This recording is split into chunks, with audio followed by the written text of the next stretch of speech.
सभी को नमस्कार। आज की सोशियोलॉजी की कक्षा में आपका फिर से स्वागत है। समाजशास्त्र में प्रयुक्त शब्दावली, संकल्पना एवं उनका उपयोग, यह आज का हमारा विषय है। क्लास 11 चैप्टर 2, इसका ये पहला भाग है, पार्ट 1। तो चलिए देखते हैं इसमें क्या है।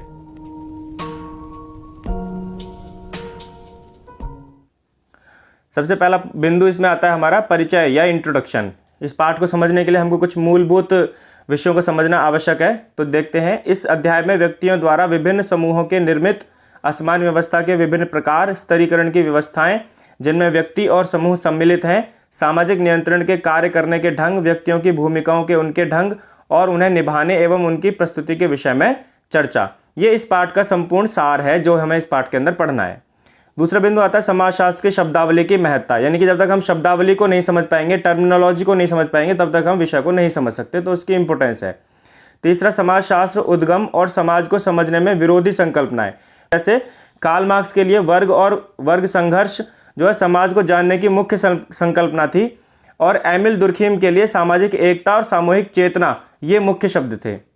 तो दोनों एक प्रकार से विरोधी संकल्पना बन जाती हैं। अगला पॉइंट है हमारा, समाजशास्त्र में कुछ लोगों के द्वारा नए व्यक्तियों जैसे सूक्ष्म अंतर क्रिया से आरंभ करके मानवीय व्यवहार को समझने का प्रयत्न किया गया। वहीं दूसरों ने बाहरी संरचनाओं जैसे वर्ग, जाति, बाजार, राज्य या समुदाय से आरंभ किया। मतलब जैसे कुछ लोग होते हैं जो समझने के लिए सूक्ष्म विषय को उठाते हैं और फिर ब्रॉड पे जाते हैं। कुछ ने क्या किया, पहले ब्रॉड को उठाया, फिर उसके बाद में वो सूक्ष्म पे गए। तो ये उनके अपने अपने शोध का तरीका है। अगला बिंदु इसमें आता है हमारा सामाजिक समूह एवं समाज। आज का हमारे वीडियो का मुख्य विषय यही है। सामाजिक समूह किसे कहते हैं? सामाजिक समूह से अभिप्राय होता है व्यक्तियों के किसी भी ऐसे संग्रह से जो आपस में एक दूसरे के साथ सामाजिक संबंध रखता है, जिसका आपस में कोई सामाजिक संबंध होता है। तो जॉर्ज सी होमन्स के अनुसार एक ये स्टेटमेंट है, इसको हम कोट कर रहे हैं, ऐसे व्यक्तियों से है जो स्थापित प्रतिमान यानी कुछ स्टैंडर्ड्स हैं जो कि सेट किए गए, उसके अनुसार अंतःक्रिया करते हैं, आपस में कार्य करते हैं, उसको हम बोलते हैं। समाज में रहने वाले व्यक्ति किसी न किसी समूह के सदस्य अवश्य होते हैं और सामाजिक समूह उनके व्यक्तित्व के विकास और उनके सामाजिकरण में महत्वपूर्ण भूमिका निभाता है। आगे बढ़ते हैं, सामाजिक समूह की विशेषताएं। हम किस प्रकार से समझेंगे कि किसी भी समूह को सामाजिक समूह की उपाधि दी जाए। तो इसमें इसकी कुछ विशेषताएं यहाँ पे हम देख रहे हैं। पहला है हमारा, 2 या 2 से अधिक व्यक्तियों का समूह होना चाहिए। सामान्य रुचि, उद्देश्य और दृष्टिकोण ये सभी सामान्य होने चाहिए, यानी कि एक जैसे होने चाहिए। सामाजिक संबंध इसके अंतर्गत होते हैं, प्रत्यक्ष और अप्रत्यक्ष दोनों तरीके के संबंध हो सकते हैं, लेकिन वो संबंध आवश्यक है उसके लिए। पारस्परिक जागरूकता, एक संरचना या ढांचा होता है, पूरा एक स्ट्रक्चर होता है उसका, समूह का स्थायित्व यानी कि वो स्टेबिलिटी होनी चाहिए। सामूहिक आदर्श, उसका एक मुख्य मूल आदर्श होना चाहिए, एक आइडियल्स होने चाहिए कि ये इस आदर्शों पर ये समूह का निर्माण हुआ है। ऐच्छिक सदस्यता, अपनी मर्जी से वो समूह का सदस्य बनता है। समूह में कार्यों का विभाजन होता है और सामूहिक एकता उसके अंतर्गत होती है। आदान प्रदान की भावना होती है, सामाजिक स्थायित्व और स्थिरीकरण होता है, आपसी समझौता होता है, ठीक है, एक एडजस्टमेंट होता है। तो अगला विषय आता है हमारा सामाजिक समूह और अर्ध समूह। तो इसको देखते हैं। सामाजिक समूह में क्या होता है कि सामाजिक समूह के सदस्यों में आपसी संबंध पाया जाता है, ठीक है, वो आपस में जुड़े होते हैं। जबकि एक अर्ध समूह एक समुच्चय होता है, जमावड़ा होता है या लोगों का एक समायोजन होता है मात्र, जिसमें संरचनाएं संगठन की कमी होती है। सामाजिक समूह में व्यक्तियों में एकत्रता नहीं बल्कि पारस्परिक संबंध होते हैं, जबकि समुच्चय सिर्फ लोगों की भीड़ होती है या जमावड़ा होता है जो एक समय में कहीं एकत्र होता है पर जिनका आपस में कोई निश्चित संबंध नहीं होता है। उदाहरण के तौर पे हम देख सकते हैं, जैसे बस स्टॉप पे एक छोटी सी खड़ी भीड़ है वो, या रेलवे स्टेशन पे कोई खड़ी हुई भीड़ है, तो उसको हम कह सकते हैं ये एक समुच्चय है या अर्ध समूह कहलाता है। हम की भावना पाई जाती है सामाजिक समूह में। एक इसी कारण व्यक्ति आपस में एक दूसरे के साथ जुड़े भी होते हैं, जैसे हमदर्दी, प्यार, ठीक है, आपस में एक लगाव, ये वाली भावना सामाजिक समूह में होती है। परंतु अर्ध समूह में ऐसी परिस्थिति नहीं होती है। वो केवल एक समान आयु व लिंग के हो सकते हैं, लेकिन उनमें आपसी संबंध या भावना नहीं होती है। सामाजिक समूह के प्रकार, तो इसको हम समझेंगे कि इसके कितने प्रकार से इसको डिवाइड किया गया, क्लासीफाई किया गया है। चार्ल्स कूले के अनुसार प्राथमिक समूह और द्वितीयक समूह, ये 2 समूह उन्होंने डिवाइड किए हैं। विलियम जी समनर ने अंतः समूह और बाह्य समूह इस प्रकार से डिवाइड किया है। संदर्भ समूह मर्टन ने किया है। समवयस्क समूह, न्यूकॉम्ब के सकारात्मक और नकारात्मक समूह, एफ टोनीज के जैमिन शाफ्ट और जैशल शाफ्ट जिसको समुदाय, समाज या संघ कहते हैं।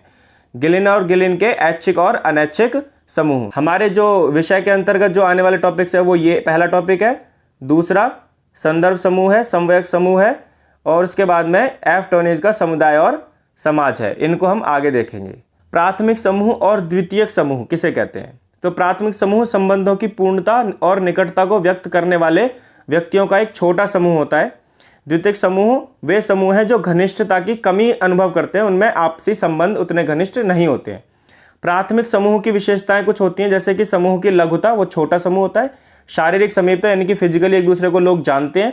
संबंधों की निरंतरता और स्थिरता, यानी संबंध लगातार लंबे समय तक बने रहते हैं और वो स्टेबल होते हैं, ठीक है, बदलते नहीं है। अगला पॉइंट है इसमें सामान्य उत्तरदायित्व। सभी का एक अपना एक उत्तरदायित्व होता है उस समूह के प्रति। सामान्य उद्देश्य होते हैं, सभी का अपना एक उद्देश्य है उस समूह के लिए, और उसका उदाहरण अब हम देख सकते हैं, जैसे कि परिवार एक जो होता है वो बच्चों का एक खेल का समूह है छोटा सा, वो स्थायी आस पड़ोस इत्यादि। द्वितीयक समूह में हम देखेंगे इसकी कुछ विशेषताएं। समूह का आकार बड़ा होता है, सदस्यों में अप्रत्यक्ष संबंध होता है, विशेष स्वार्थों की पूर्ति हेतु, ठीक है, आप किसी एक विशेष उद्देश्य के लिए वो जुड़े होते हैं, उनका अपना कोई विशेष स्वार्थ भी हो सकता है उसके अंतर्गत। सीमित उत्तरदायित्व का निर्वहन होता है, सभी का अपने कार्य बटा होता है। सदस्यों के संबंध अस्थायी होते हैं, यानी कि वो जुड़े भी हो सकते हैं, बाद में वो हट भी सकते हैं। उदाहरण के लिए जैसे कि विभिन्न राजनीतिक दल होते हैं, आर्थिक महासंघ हो गए, जातीय समूह हो गए, इस प्रकार से। अंतः समूह और बाह्य समूह, ये बड़ा आसान सरल सा है कि इसमें अंतः समूह में हम की भावना पाई जाती है, जबकि बाह्य समूह में हम की भावना के स्थान पर वे की भावना पाई जाती है। सदस्य के संबंधों में निकटता होती है, जबकि सदस्यों के संबंधों में दूरी होती है बाह्य समूह में। समूह के सदस्यों के प्रति त्याग और सहानुभूति की भावना होती है, एक दूसरे के प्रति त्याग भी करते हैं, सहानुभूति भी रखते हैं, जबकि ऐसी भावना बाह्य समूह में नहीं होती है। सुख और दुख की आंतरिक भावना होती है, इसमें सुख और दुख की भावना केवल बाहरी रूप से ही होती है, आंतरिक रूप से नहीं होती है। इसके बाद हमारा विषय आता है संदर्भ समूह, जिसे हम रेफरेंस ग्रुप भी कहते हैं। इसको तीन मुख्य रूप से इसको तीन लोगों ने इसको डिफाइन किया है, हर्बर्ट हाइमन, एम शेरिफ और रॉबर्ट के मर्टन।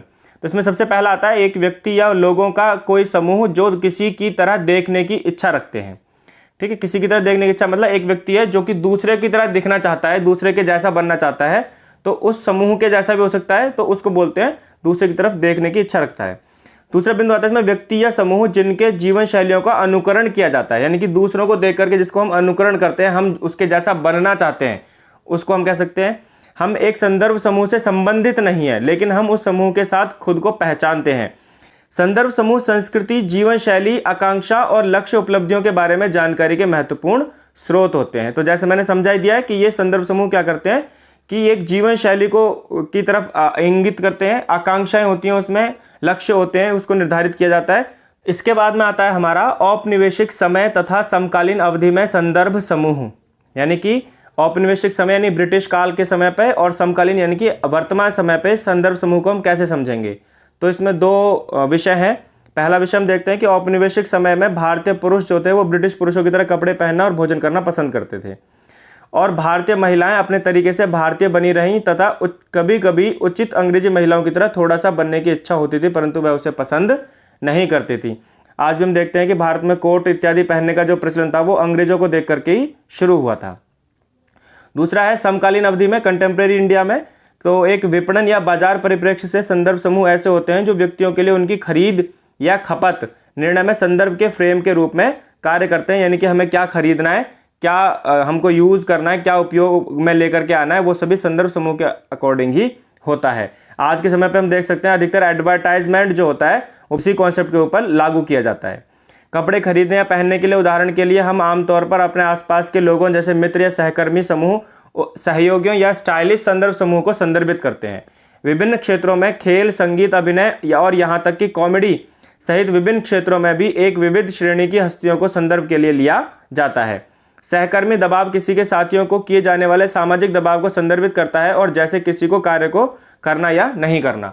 तो मुख्य रूप से हम समझ सकते हैं कि हम अधिकतर चीज़ों के लिए किसी दूसरे को अनुकरण करते हैं, और अनुकरण करने की स्थिति में ही हमारे लिए वो क्या बन जाता है, वो एक संदर्भ समूह बन जाता है।